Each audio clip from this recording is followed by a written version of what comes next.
Goeiedag Jaarviers, hier is die leerpapier vir natuurwetenskappe vir kwartaal 1. Lewe en lewenswyse, die menslike liggaam, die brein en senuweestelsel. Die brein is verbind aan die senuweestelsel wat aan al die liggaamse organe verbind is. Die senuweestelsel ontvang inligting van die sintuigorgane van binne die liggaam, intern, en buite die liggaam, ekstern. Die senuwees dra hierdie inligting na die brein. Die brein interpreteer die boodskap en beheer die reaksie van die liggaam. Die senuweestelsel bestaan uit die brein, rugmerg en senuwees.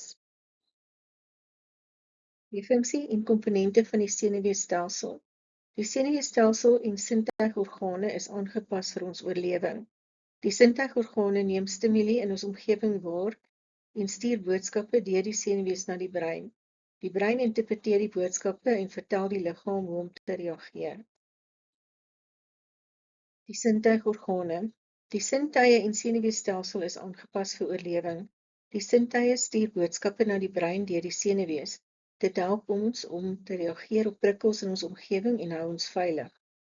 Daar is 5 sintuie wat die liggaam gebruik om op eksterne stimuli te reageer. Sig of visie. Gebruik jou oë om te sien, neem lig, kleur en vorm waar. Reuk, waarneming van geure, dampe of reuke met jou neus. Gehoor, waarneming van klank met jou ore. Die ore speel ook 'n belangrike rol om ons te help om ons balans te hou. Gevoelsintuig, sensoriese senuwees in die vel, liggaamlike kontak met 'n voorwerp, hitte en koue. Smaak, die sensasie van geur op 'n mens se tong wanneer jy met 'n stof in aanraking kom. Daar is 4 basiese smake: soet, suur, sout en bitter. Sintuigorgane. My oë en sig. 'n Voorwerp weerkaats verskillende kleure liggolwe van die voorwerp af en die lig beweeg deur die pupil en lens in die oog in. Binne in die oog tref die lig die retina aan die agterkant van die oogballe en vorm 'n prentjie. 'n Impuls word deur die oogsenuwee na die brein gestuur met inligting van die lig en die prentjie. Die brein interpreteer die inligting en dra die boodskap aan die liggaam oor. Hier is 'n diagram van die verskillende dele van die oog. Die lensspier wat die lens langer en korter maak. Die iris is die gekleurde deel van die oog. Die kornea is die deurskynende laagie wat die hele oog bedek. Die pupil is 'n opening in die middel van die iris wat lig deurlaat. Die lens is agter die iris en dit help ons om verder en nader te sien. Aan die agterkant is daar die sklera wat 'n laagie is wat bloedvate bevat en die retina waarop die sigorgane is en die optiese senuwee wat die boodskap na die brein gelei. Smaak word op hierdie dele van die tong waargeneem. Die smaaksintuig beskerm ons. Chemikalieë in kos moet in speeksel oplos en met die papillae op die tong in aanraking kom om 'n smaakstimulus na die brein te stuur. Die brein interpreteer die stimulus en dra die inligting aan die liggaam oor. Aan die agterkant van die tong word bittersmake waargeneem, aan die kante van die tong suursmake en dan aan die voorpunt van die tong sout en soetsmake. Die oor en gehoor. Die oorskop aan die buitekant van die oor kanaliseer klankgolwe in die auditiewe kanaal tot by die oordromme. Die oordromme word vibreer deur die klanke. Die klanke word dan oorgedra na die 3 klein beentjies in die middeloor, wat dit oordra na die cochlea onder die halfsirkelvormige kanale. Die eustochiese buis is verbind aan die sinusholte en help om drukking in die middeloor te beheer. Dit is hoe ons hoor. Klankgolwe word deur die oorskop in die oor ingekanaliseer. Die geluide gaan in die gehoorkanaal af tot by die oordromme. Binne in die ore vibreer die klanke die oordromme. 'n Stimulus word na die gehoorselle in die cochlea gestuur. Die klank word omskep in 'n impuls wat deur die gehoorsenuwee na die brein gestuur word. Die brein interpreteer die geluide en dra die inligting aan die liggaam oor. Wat gebeur as 'n persoon koud voel? Reseptore in die vel kom in aanraking met die koue lug. Die reseptore produseer 'n stimulus wat na die senuweestelsel gestuur word. Die stimulus word omskep in 'n impuls wat dan na die brein gestuur word. Die brein interpreteer die stimulus en draai die inligting oor dat die liggaam koud voel. Daar is verskeie sensoriese organe in die vel. Termoreseptore wat temperatuur waarneem, Meissner-korpusels neem aanraking of drukking waar, nosireseptore wat pyn waarneem en Paciniese korpusels wat drukking waarneem. Die vel het 3 verskillende lae. Die epidermis is die buitenste laag, die middelste laag is die dermis en die binneste laag is die hypodermis. My neus en reuksintuig. Lug word ingeasem deur die neus. Binne in die neus raak molekules in die lug aan haaragtige organe aan die agterkant van die neus. 'n Stimulus word na die reuksenuwee gestuur en in 'n impuls verander. Die impuls word na die brein gestuur, wat die brein dan interpreteer. Die brein identifiseer die reuk. Die reuksintuig bestaan uit die volgende dele: die limbiese sisteem van die brein, die olfaktoriese bulbus aan die bokant van die verhemelte, die neusholte waar aromatiese stowwe ingeasem word, en dan die olfaktoriese neurone wat die reuke waarneem binne in jou neus. Les 2, die spier-skeletstelsel. Komponente van die spier-skeletstelsel.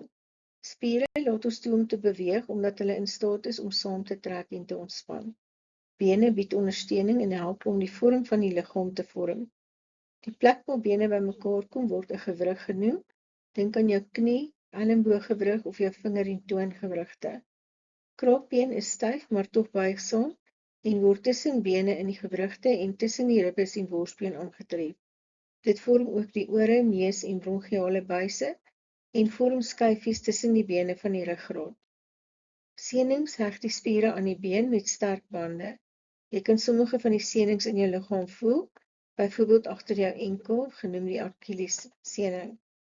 Ligamente kom tussen bene by gewrigte voor en hou bene in die gewrig bymekaar. Ligamente is uiters sterk. Die spierstelsel. Die skeletspiere is aan die skelet gekoppel en kan saamtrek en verleng om die liggaam te help beweeg en die liggaam te ondersteun. Dit is vrywillige bewegings of willekeurige bewegings. Gladde spiere wat in die organe en bloedvate voorkom en help om kos en bloed te beweeg. 'n Voorbeeld is peristalse wat voedsel deur die spysverteringsstelsel beweeg. Dit is onwillekeurige bewegings. 'n Refleks is 'n onwillekeurige en byna onmiddellike beweging in reaksie op 'n stimulus. Die refleks is 'n outomatiese reaksie op 'n stimulus wat nie bewuste denke ontvang of nodig het nie, aangesien dit deur 'n refleksboog plaasvind. Refleksboog werk op 'n impuls voordat daardie impuls die brein bereik. Komponente van die spier-skeletstelsel sluit in spiere, kraakbeen, bene, ligamente, heg bene aan bene, en senings wat spiere aan bene heg.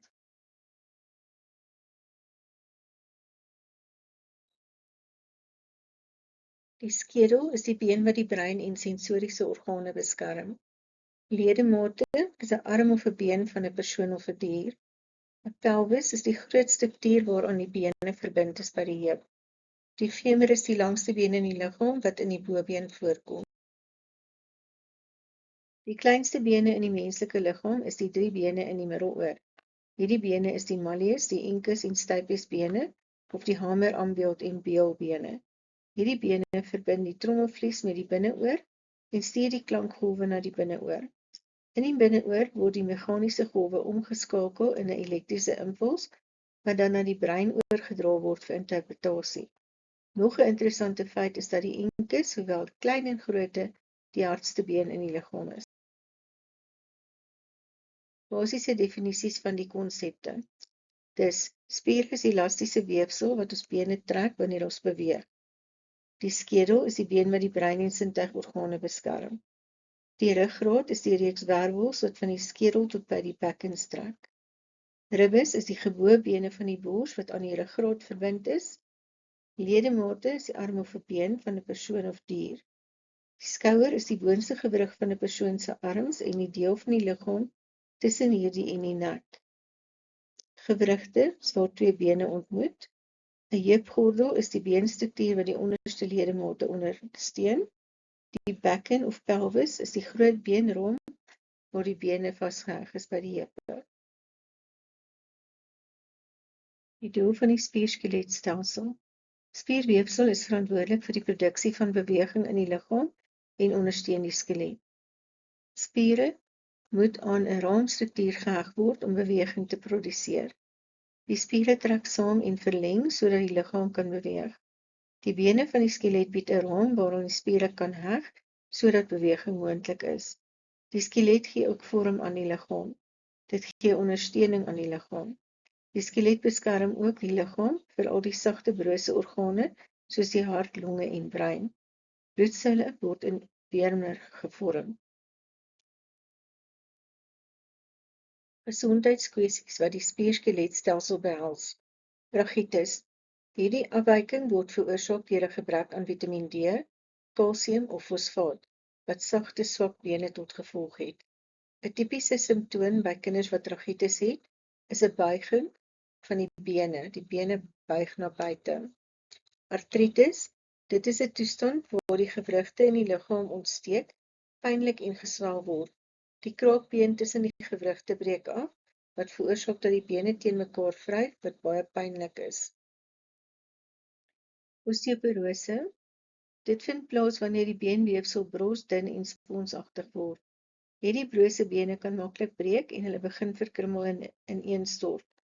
Alhoewel osteoporose algemeen by ouer mense, veral ouer vroue voorkom, kan tieners en jong volwassenes dit ook ontwikkel. Fisiese skade. 'n Fraktuur, skade aan die skeletstelsel kan voorkom wanneer bene gebreek word. Dit word 'n fraktuur genoem. Ontwrigting. Bene kan ook ontwrig word wanneer hulle uit hul potjie in 'n gewrig getrek word. Wonde en kneusplekke.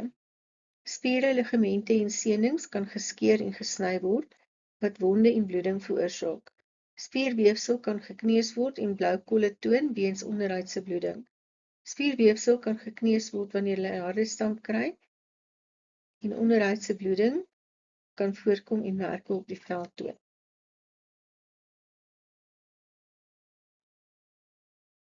Les 3, die menslike voortplantingsstelsel. Manlike voortplantingsorgane produseer geslagshormone en gamete en lewer gamete aan die vrou. Die vas deferens, penis, uretra, testis en skrotum is alles deel van die manlike voortplantingsstelsel.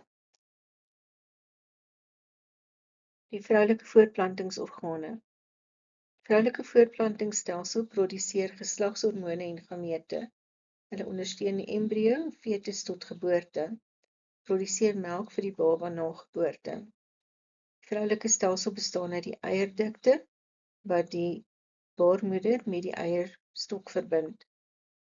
Die uterus of baarmoeder waar die baba groei, die eierstok waar die ovum of die eiersalletjies produseer, die cervix wat die onderste gedeelte is van die baarmoeder toemaak, en die vagina wat die buis is wat die uterus met die buitekant verbind. Kenmerke van die menslike voortplantingsstelsel. Die manlike voortplantingsstelsel sluit in die testis wat sperm produseer, penis en uretra. Die uretra of spermbuis is die buis waardeur die sperms beweeg tydens ejakulasie. Dit is ook die buis waardeur urine beweeg tydens urinering. Hierdie twee goed vind nie gelyktydig plaas nie. Die vas deferens of spermkanaal is die buis waardeur die sperm beweeg vanaf die testis na die penis. Die vroulike voortplantingsstelsel sluit in die eierstokke wat eiers produseer, die baarmoeder en vagina. Die cervix word aangetref net bo die vagina en is die onderste deel van die uterus wat die binnekant van die uterus beskerm. Die fallopies buis is die buis waardeur die volwasse ovum na die uterus toe beweeg sodat bevrugting kan plaasvind. Die eierstokke, ovum, daar's 2 eierstokke aan die weerskante van die baarmoeder. Hulle produseer estrogen en bevat die eierselle. Elke maand maak die eierstokke beurte om 'n volwasse eiersel te produseer. Dit word ovulasie genoem. Eierleiers, fallopiese buise. Die baarmoeder en eierstokke word verbind deur 'n paar spierbuise wat die eierleiers of fallopiese buise genoem word. Die volwasse eiersel beweeg in hierdie buise na die baarmoeder en dit is ook waar bevrugting plaasvind. Stadiums van voortplanting. Prosesse wat tydens voortplanting plaasvind. Hierdie prosesse vind in fases plaas. Die voortplantingssiklus. Die vroulike voortplantingssiklus herhaal elke 28 tot 30 dae om 'n eiersel vry te stel wat bevrug moet word as 'n sperm teenwoordig is. Hierdie siklus sal vir baie jare herhaal word, van puberteit tot menopause, wanneer die voortplantingssiklus tot 'n einde kom. Die prosesse wat plaasvind sal verskil afhangend van of die eiersel bevrug is of nie. Na ovulasie, as bevrugting nie plaasvind nie, herstel die voortplantingsorgane deur menstruasie om die proses weer te begin. Ovulasie. 1 keer per maand stel een van die eierstokke een volwasse eiersel in die eierstok vry. Hierdie proses word ovulasie genoem.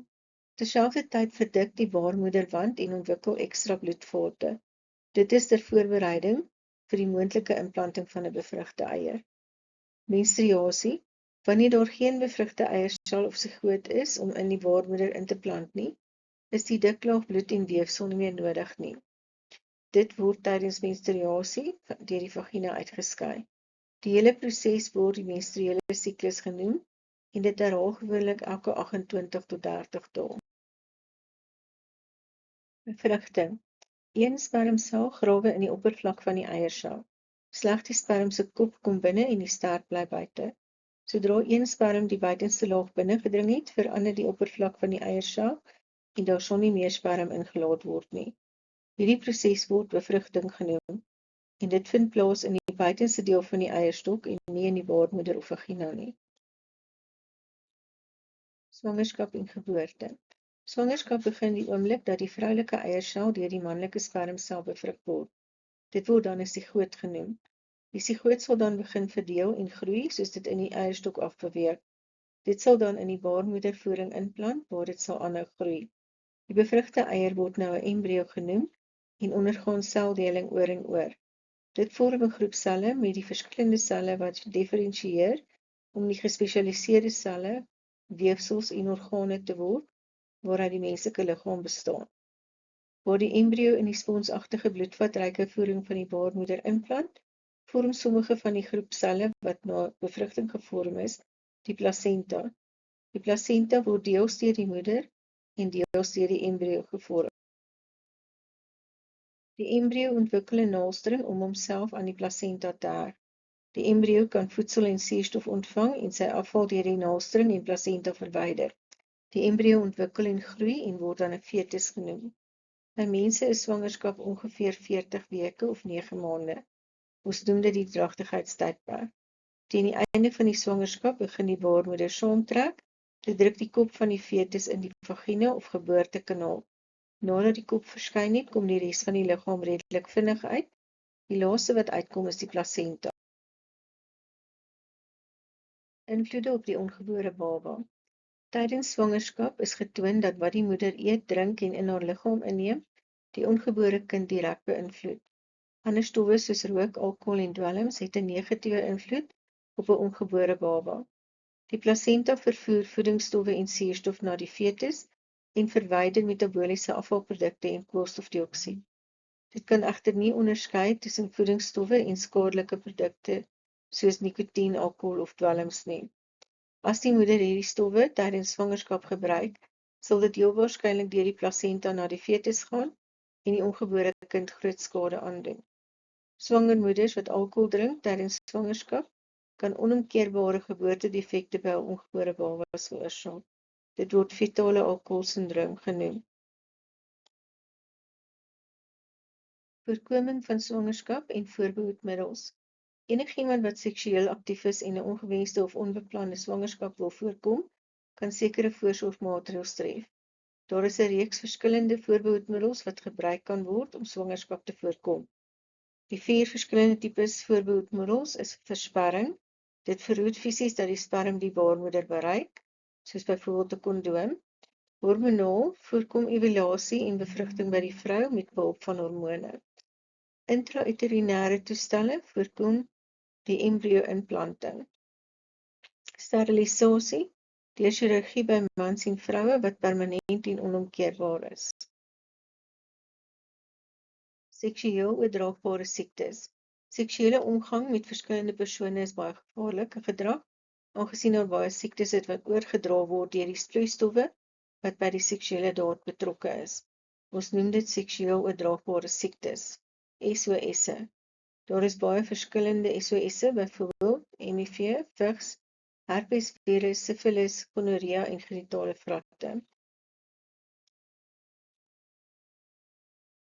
Daar is verskeie keuses wat in so 'n situasie gedoen kan word.